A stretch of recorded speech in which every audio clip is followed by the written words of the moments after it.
Hi everybody, my name is David. Thank you for watching. This is a question and answer video, part 2, that I do every single Monday, and I'm answering questions from the last question and video from last Monday, and any questions you guys have today. Please go down below, ask me anything you want, and I'll answer them in the next Q&A video next Monday.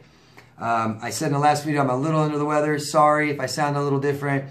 I'm starting to feel a little better already in this video, so just want to let you know if I sound a little different. Next question is from Nancy. I think it's Letitia. I hope. I'm sorry if I have it wrong. And you are from... You don't say. That's okay. And so that reminds me, if you guys can, please, if you ask a question, please tell us your location. Let us know where you guys are from. We are all interested. I am especially. I like to know where you guys are at. And so everybody kind of gets an idea that narcissism is where people are. This isn't a geographical thing, okay? I just like to know that it's everywhere. For people that are suffering from this, you don't feel alone, okay? So your question, Nancy, is, do normal people unconsciously or unknowingly gaslight others to some degree? Yes. My parents have been doing something similar for years.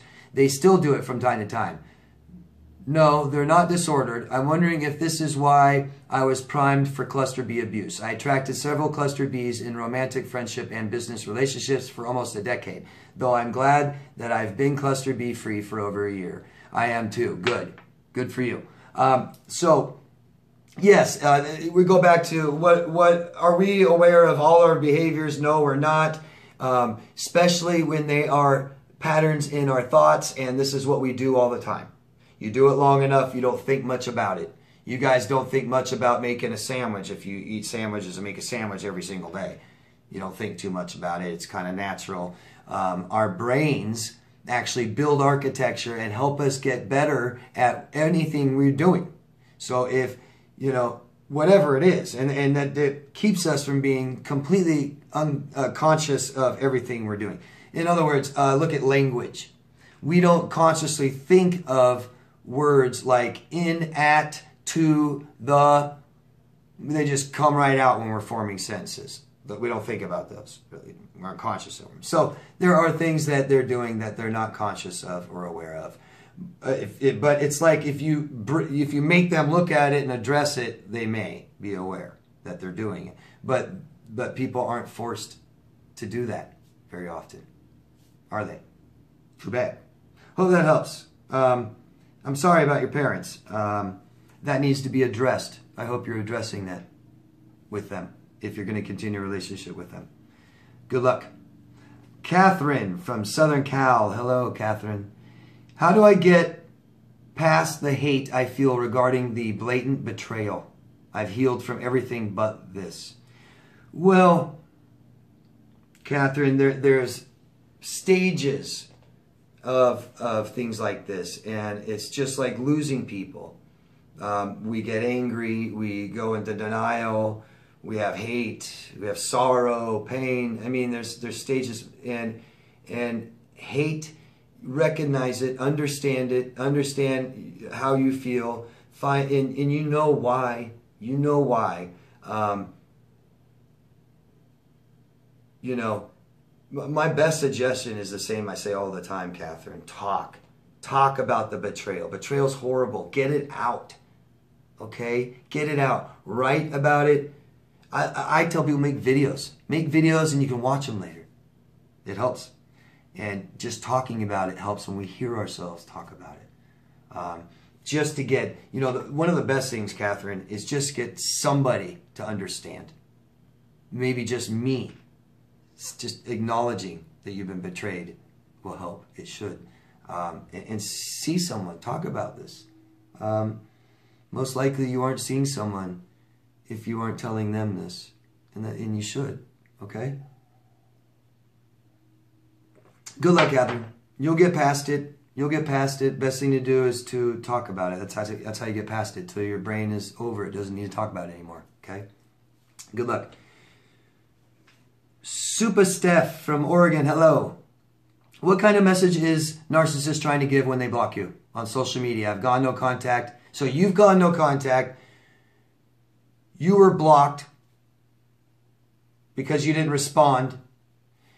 And you don't understand the behavior because just because we give you a taste of your own medicine doesn't give them right to block.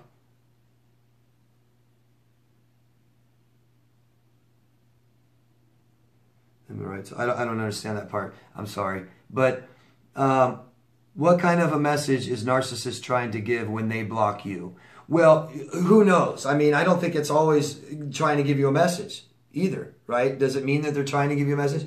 They may really, in their minds, even if they come back, they may be done. I'm done. You know, think of a child. I'm done. I hate you. Stomp off and block you, right?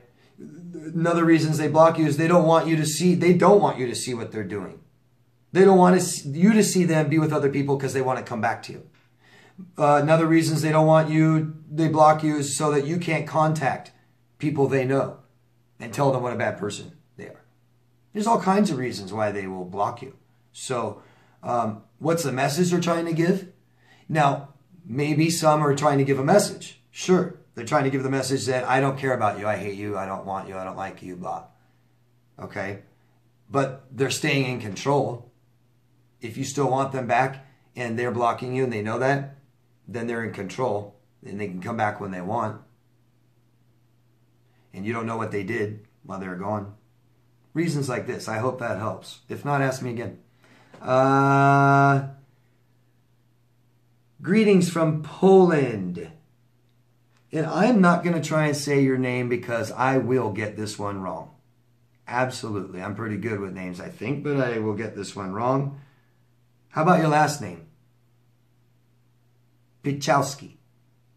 Got that one right. I think. I hope. If I didn't, I'm sorry, but I'm not going to attempt your first name. It looks too hard. Hi, David. Greetings from Poland. Hello. I wonder if there's any connection between a codependent narcissist relationship and a BDSM practices, especially the domination submission part where one side is controlled by the other. It seems to me that this game might be attractive to these personalities. What do you think? Yeah, I would agree. Sure, why not? Especially when they aren't really involved and have too much to do with strong attachment and meeting each other's needs and stuff like this, then it's going to resort to sexual behaviors, acting out, controlling, manipulation. Sure, I agree. Sorry, I can't add much more to that. I don't know much more about it. But thank you. Simon. Hello, Simon. I don't think you say where you're from. We'd love to know where you're from next time, Simon. My ex-narcissist used to self-harm, particularly after I refused to engage in arguments or block out the drama she used to cause. I also found out that she used to do it after her previous relationships ended. Would you say that this is a common behavior pattern, and do you have any explanation for this? I believe that this is more than just attention-seeking and runs deeper and darker than this. I would appreciate your thoughts on this. Kind regards. Thank you, Simon. So self-harm is kind of wide open, isn't it? We can self-harm, we can do harmful things to ourselves in all kinds of different ways. So I think that needs to be more clear because I can't tell you how common that is. I mean, I wouldn't know how common it is, but you know, borderlines, one thing they do is like cut. But not all, and I actually, what I'm learning now, there's so many borderlines out there, I think less than half, for sure, cut. But I would say more than half self-harm in other ways. You know, eating disorders or drugs, abusing drugs and alcohol, stuff like this is self-harming, isn't it? And they self-sabotage a lot, so they set themselves up for failure a lot. This is a product of victimization, of being a victimized person for a very long time and experiencing lots of trauma that tells you you're a horrible, horrible, horrible person. You guys that have experienced maybe some neglect in your life and stuff like this, for those of you who have, and haven't experienced sexual abuse and physical abuse on top of that, I'd imagine, I haven't either, but I imagine that's horrible, horrible. And children can't handle that. So they will take over. They will abandon relationships because they believe that you're going to abandon them because they hate themselves. They believe you hate them too because you're never going to give them what they need. And they feel like if you don't give them what they need, that you don't really love them. You're going to leave them. You hate them. They're no good. And after the relationship is over, even if they leave you, they'll feel bad about themselves and they could hurt themselves. And I would say borderlines that do that, be common to do that after a relationship. Yeah, big time. I'm telling you guys, and I've said this all the time, almost every single person in the world seeks attachment. It's so vitally important to our lives to have relationships with people. And it's troubling to even psychopaths. There's very few people that don't want anything to do with it, with any people at all. Like highly avoided people. So it's depressing when a relationship fails. It doesn't matter how it happened. It can be more depressing or less depressing, but it's depressing. It's a sad thing. Okay? Even if it doesn't matter whose fault it is. And that's why we got to get out of the blame game. Okay. Hope that helps, Simon. Thank you. And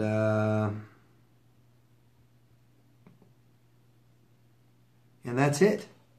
Part 2 is very short. And actually, let me check and make sure I got everyone's questions on this one. Yep. Yeah, that's it for part 2. I was expecting it to be much longer. I had a lot of questions. But I guess I did most of them in part 1. Thanks, guys. That's it. If you can, again, help me and help other people that need it. People that are, suffering from emotional abuse. People that are suffering after emotional abuse. People that are suicidal. Things like this. Sometimes this information is all they need. If you could get it out there, help, push a couple buttons and share it, support it. Thanks, guys. Love yourself first. I'll see you next Monday. Bye-bye.